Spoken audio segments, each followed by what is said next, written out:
So, to conclude our investigation, it appears that modern banking practice rests on several distinct violations of common law, common sense, and natural justice.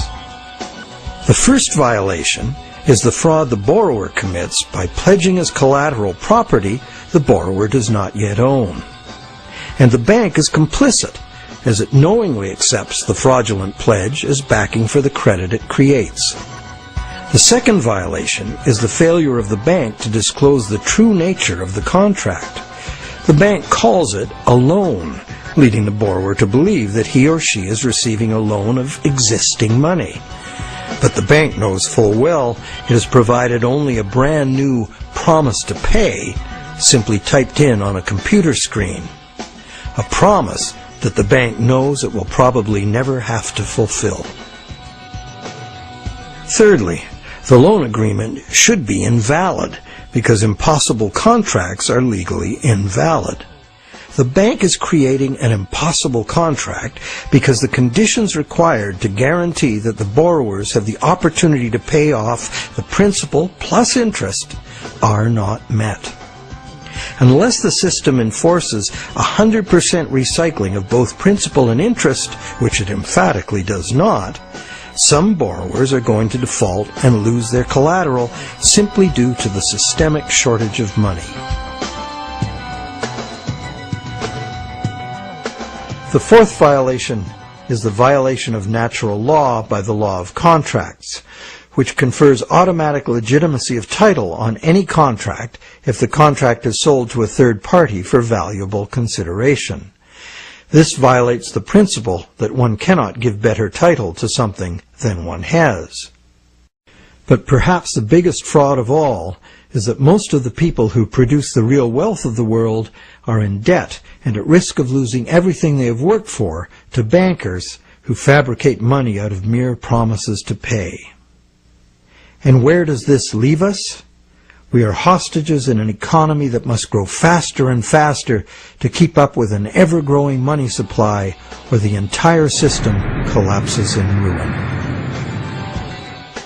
The money system as currently structured refuses to recognize that the real economy is limited by the capacity of the planet to provide the raw materials and waste disposal services the economy needs.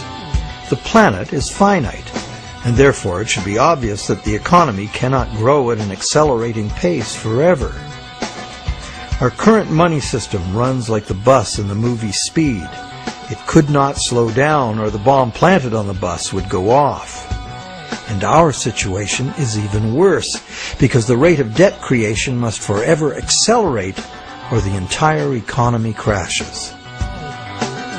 The notion that infinite, perpetually accelerating growth is possible is the great fallacy of modern economics. It is a fatal delusion born of greed.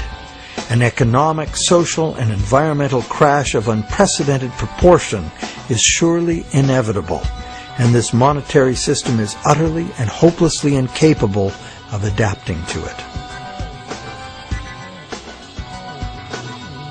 No wonder monetary reformers around the world insist that the entire monetary system needs to be rebuilt from the ground up.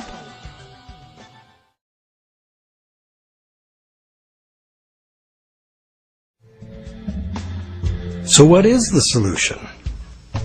One idea many people suggest is to return to the days when money was backed by gold.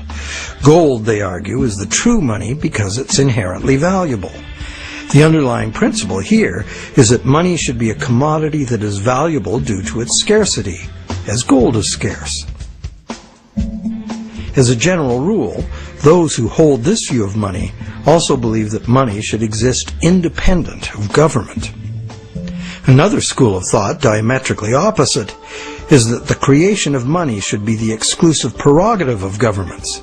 Government, which represents all the people, should spend money into existence in the public interest, thus backing the currency with what it was spent on. Having taken back the power to simply spend money into existence, government would never need to go into debt or pay interest. Of course, government spending without limit would result in a worthless currency. To prevent inflation, money would also have to be extinguished. This could be accomplished using a wide variety of taxes, resource royalties, and user fees.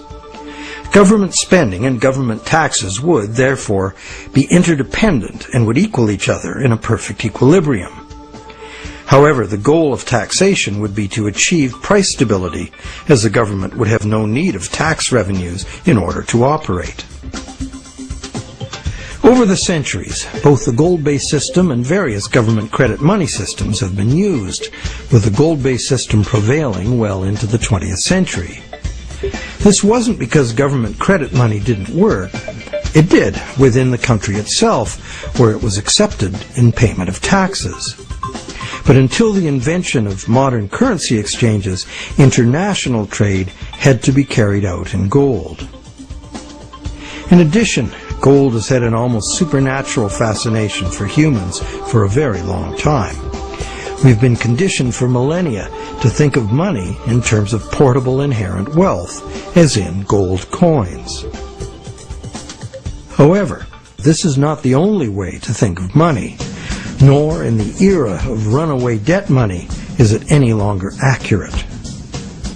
Money is, at its root, an idea that humans invented in order to turn simple subsistence into complex civilization. It's the development of money that made possible specialization of labor and the indirect exchange of goods and services. Throughout money's evolution, from direct barter to standard trade goods, and on to standard coins, to paper promises of precious metal, to digital promises of paper cash, and now to digital promises to pay digital promises.